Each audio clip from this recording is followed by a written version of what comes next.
Welcome to As Above So below with Cidnee Rich. and Kisha Lee, the Psychic Yogi, coming from you straight from Korea this time. Yes, we're bi-global over here, you guys. Oh, so it is 10 a.m. In Atlanta. And so Mhm. in what, 11 in Korea? It's about 11, Yeah. 11:15 p.m. here in Seoul. Yes, and it's almost Keisha's birthday over there on the 14th. So Yeah. everyone send a comment, slide in her DMs, whatever you need to do. Subscribe over here on YouTube and on the podcast. Mhm. So we are talking about the new moon in Libra, which is also a solar eclipse. So it's like the ring of fire solar eclipse. So it's that visual where the moon is just completely moved in front of the sun and you just see the out ring of the sun. So it's a pretty cool visual. And from what I was just seeing online, we won't have this again until 2043, Six. six. I, Yeah. yeah, I remember because I was like, I'll be 66 when that happens. So that's interesting to think about that this is a pretty impactful, significant solar eclipse that we are embarking on right now. And it's exciting. I feel excited. With the new moons, we all know that that is part of manifesting. Typically, it's a time for new beginnings, and that still definitely is the case. But a lot of people in the community, and I kind of ascribe to that as well. With eclipse energy, it's a lot going on. So I don't really recommend manifesting, but I do feel like this new moon is really about kind of like directionality and getting really ready for moving forward. It's like when we do talk about cord cutting, that's what this energy kind of feels like to me, in a way of just kind of like letting yourself really release so you can start anew, whether that's just like old energy that keeps lingering around, or you've already been in this kind of like transitionary space, but still kind of like back and forth, unsure. It just really feels like, to me, just like really being able to say, like, okay, the past is the past, and that's perfectly okay and beautiful, but the future is to be written, and I'm ready to see where that's going to take me. That's going to create a sense of beauty with this Libra energy and harmony in my life that feels good and exciting for the future. We always have to keep moving forward. And sometimes I think energetically that's hard to do because we only know what we know.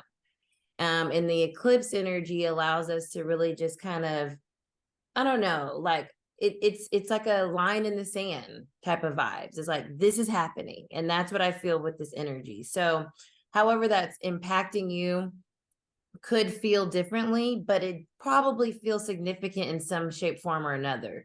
And you can probably see it in like little parts of your life playing out. Like even if it's like a relationship that just doesn't resonate anymore, and you finally now feel totally okay with that. Or you're okay with where something is and just this in its full acceptance mode, like, okay, this is what this is, cool.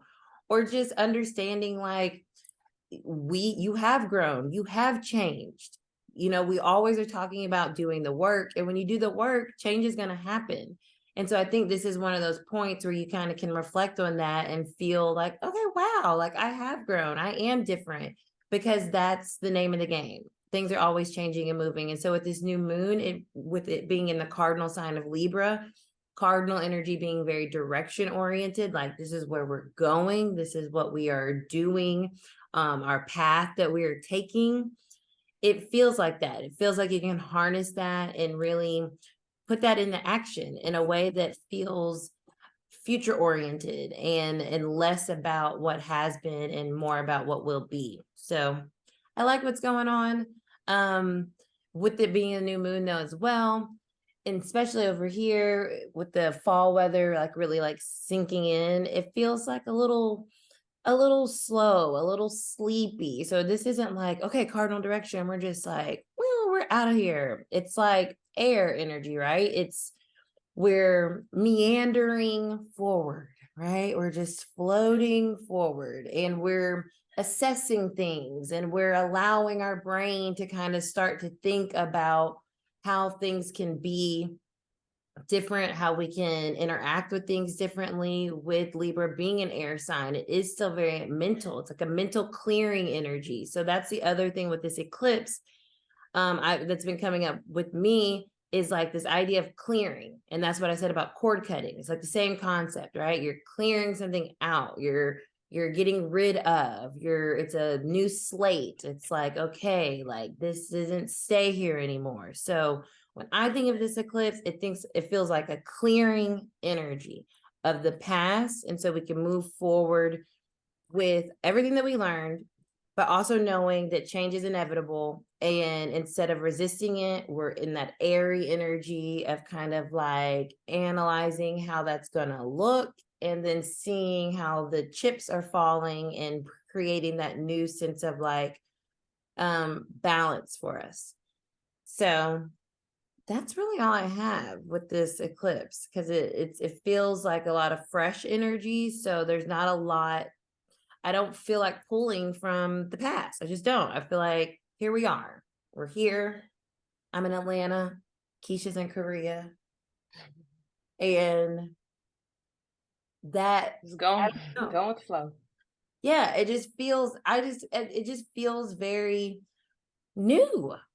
I think that's just the word. It feels new. It feels new, and I feel ready. So I like this. It feels like a fresh start, for real, for real. So I'm going to pull tarot. Obviously, it's still spooky season. So I'm going to do my zombie tarot. No, I'll do my Universal Monsters deck that I got. And see what the collective energy is for the new moon, solar eclipse in Libra. New moon in Libra.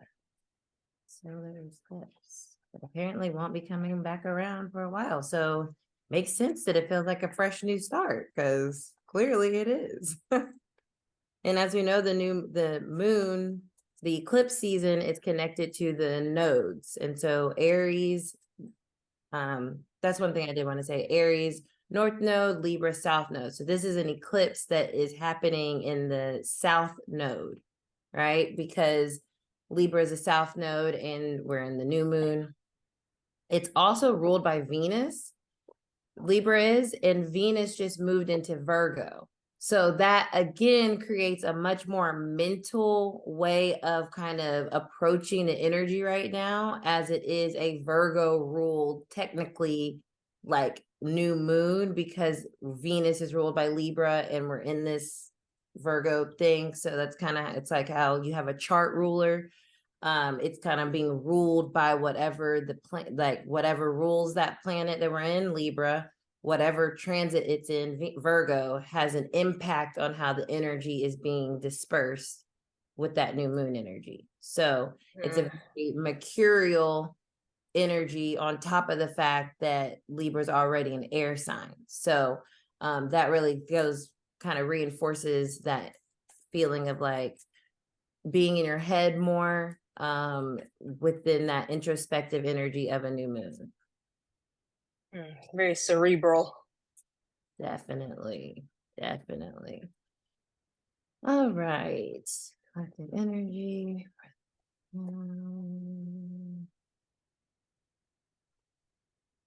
Oh, wowzer, Pam. Okay. Cool.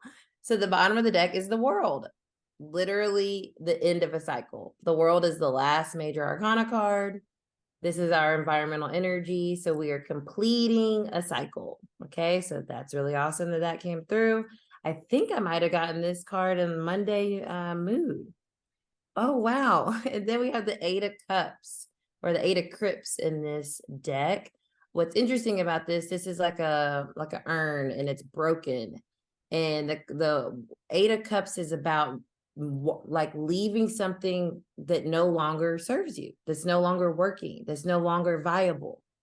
And so with cups, it has a lot to do with our emotions, but it also has a lot to do with our intuition. and feeling into things that, you know, we just realized, like I said, in the past energy, like this isn't moving forward with me. I'm not going to take this broken energy with me forward. Like, it is what it is. Maybe you've tried to repair it, maybe you've tried to work with it, but it's an acceptance of like, okay, like this is not going to be the same as it was, even if you were to fix it. So moving forward and being okay with that, because after the 8 of Cups, you go to the 9 of Cups, and that's your wish fulfillment. So being okay with the cycle ending, being okay with leaving behind a thought process or a situation or how you were initially relating to something, and saying like, you know what, I'm gonna move forward. Because a lot of times with the 8 of Cups, it's someone literally walking away and walking towards usually the moon. So walking towards forward energy towards what is next. So that's really cool. Next, okay, this is getting creepy. Next, we have the 6 of Claws, which is the 6 of Swords. This is literally the energy of transition. So mental transition at that. And what's also interesting about the 6 of Swords is that it's a very slow energy. So this is something that takes a long time to happen. When you mentally move on from something, you're over it. And we all know that feeling of like no longer thinking about someone or caring about something in the same manner because you're over it. And that's a mental thing. So going back to that air energy. So we have an emotional release with the 8 of Cups. We have a mental transition and forward movement with the 6 of Swords.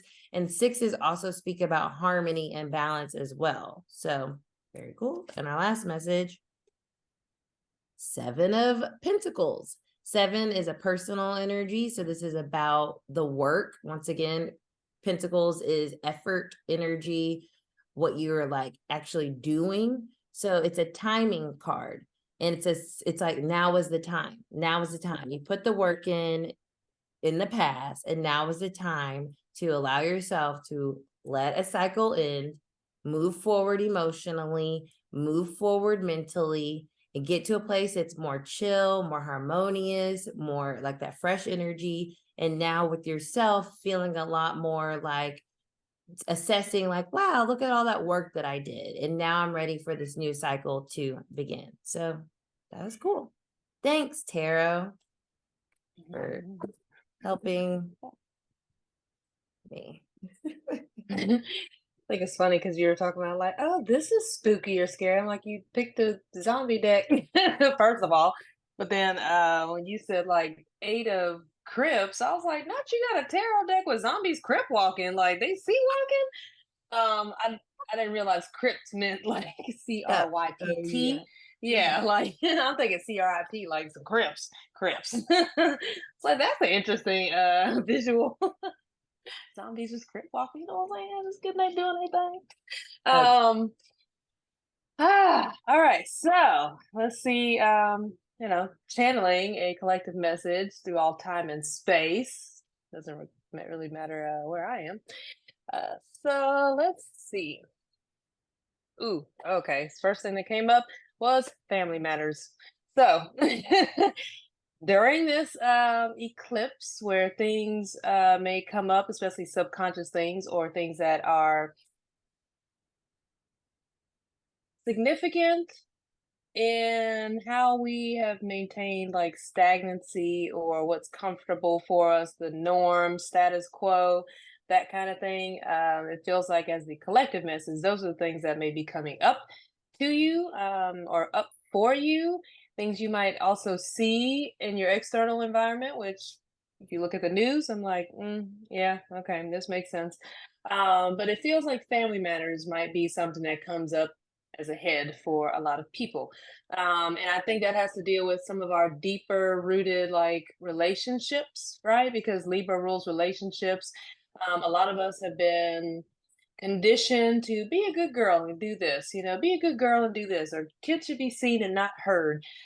Or boys, if they hit you, it's because they like you, and like certain things like that. So it's like the energy that I'm getting for the collective of some people that may be experiencing upheavals or disharmony in certain areas. It has a lot to do with, like, it feels like childhood wounds and mother father wounds, and really allowing yourselves to explore what father wounds you may have and how that shows up and how you perceive being a man, but also how, say, you perceive men in general, the divine masculine.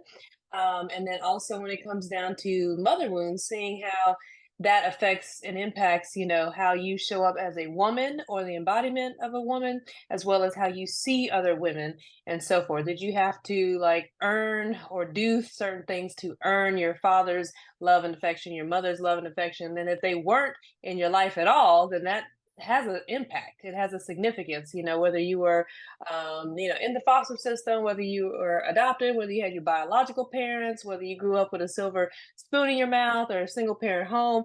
It doesn't matter. Their presence and absence still has a significance, as far as your personal relationships, not only to others outside of you, but also to yourself within, because we all hold both feminine and masculine energies within ourselves.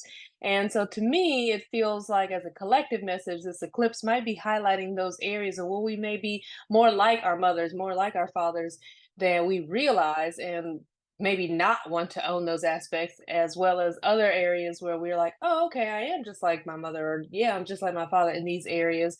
And seeing just kind of how we can find wholeness, in those areas. And when I say wholeness, it's not like, oh, my father molested me and all this stuff, and let me just find, forgiveness for that. That shit is hard. Or if you had a mom who was an alcoholic and never around, or, something like that, and you had to raise your siblings or whatever, like those are very deeply rooted things. Right now, actually, for me, it's me and my sister are being compared a lot. So it's kind of been hard for me here because my mom is like, my sister's a golden child, so her and my aunt, everybody's like, oh, Tanya, Tanya, Tanya. And it's like, and then Kisha, you know. So it's it's very challenging for me because I'm having to work through that stuff. And so those, to me, that also feels kind of like, maybe why I'm channeling that message for the collective, but I also feel like that is something that people might not really see. And that's kind of that eclipse too, like that, not be able to see it, because a lot of times we think of Libra relationships, we automatically assume romantic relationships, intimate relationships. We don't think about, all the other type of ships that we may have. And so it doesn't always have to be romantic and intimate. It could be familial, it could be generational, it can be cultural, it could be gender based, it can be, societal based, community, religion, all those things. And so to me, what I'm getting is, as far as a collective message, is to look at those things, from your childhood, from your mother and father, and see just how they're playing out not only in your lives, but also how they're affecting your relationships to others and how you're able to relate to others, because that's really a reflection of not only the energy that you are holding in your space, but, it's a reflection of, what do you call it? What's the word I'm looking for? It's like a mirror, when you say this about somebody else, and then you're like, oh, but you low key be doing that too. So, so it's an opportunity for you to seek wholeness. And sometimes, what, like in readings, I call them matching pictures, basically, or mirroring. You can call it mirroring, where I'm reading someone, and as I'm reading them, it's like, well, I'm reading myself.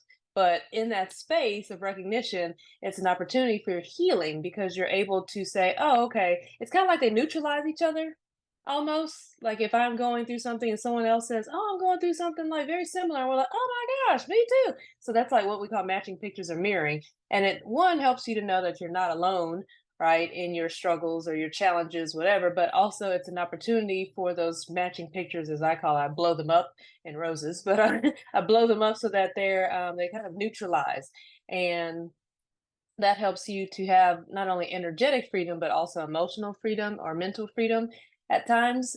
So let's see, anything else for the collective?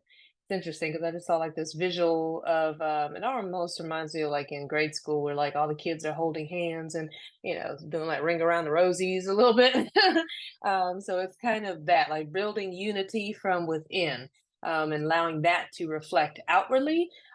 Because when we are in wholeness within ourselves and we are right and just within ourselves, then we can stand more firmly rooted and grounded in our presence within this world, and also to be able to help see where there is injustice and help bring justice and balance into that. Those scenarios, and finding that place of not just equality but equanimity, peace, a restoration of balance and harmony, ultimately peace, obviously, but it's kind of like a restoring justice. You know what I'm saying? That's the energy I got. Is like right action, and justice. So making sure you're operating from also a place of integrity, a place of truthfulness, a place where you are firm, in your conviction with your beliefs, because you know who you are. When you know who you are, other people can't tell you who you are, right? So standing more firmly in who you are. But to do that, you have to let go of some of the roles that you may have been told you need to play, roles that you are still playing, don't realize it. That's why you get triggered maybe with certain things where you starting to play, like where you playing small, playing larger than life, whatever. But this feels like in order for you to stand firm and just in who you are, you need to purify. So it feels like a purification process, and that comes with, I think, the intellectual, cerebral aspects of really analyzing what you're seeing and what you're being shown, and noticing how that's being reflective or reflected to your inner world. So that I don't know, it just feels like a purification kind of an energy. It feels actually more like Uranus and Taurus kind of vibe to me, which that is Venusian, if you think of Taurus energy. But this new moon and Venusian energy of Libra seems more about fairness. It's not that light and fluffy romantic stuff. This feels more of like what's just, what's fair, what's in right action, what is in truth, which that's a big one. But it feels like what is in truth, so that balance and harmony can actually be restored from within and out. So yeah, it's a channel collective message. Love. You know better, you do better. Say that. I love that. I'm glad that came through for your channeling, because that's a very, very important point of the justice of creating balance within and without, for sure. And I think that has a lot to do with that cardinal energy too, like us moving forward in a way that is fair for ourselves. It's kind of like it's like a karmic thing. For some reason, this energy also feels karmic, like, where has karma like been served, and calling in where karma needs to be served. You know what I'm saying? Like, absolutely weighing that on my Libra scales. Absolutely. Love. All right. Well, if you'd like to join the meditation, you can always join our Patreon, where we do our exclusive meditations for each of our cosmic chats and energy reads. If not, we will see you back here for the what are we doing? Full moon in Taurus. Yeah, full moon in Taurus. It'll be like on the 28th or 29th. Yes, which will also 2 weeks. So excited.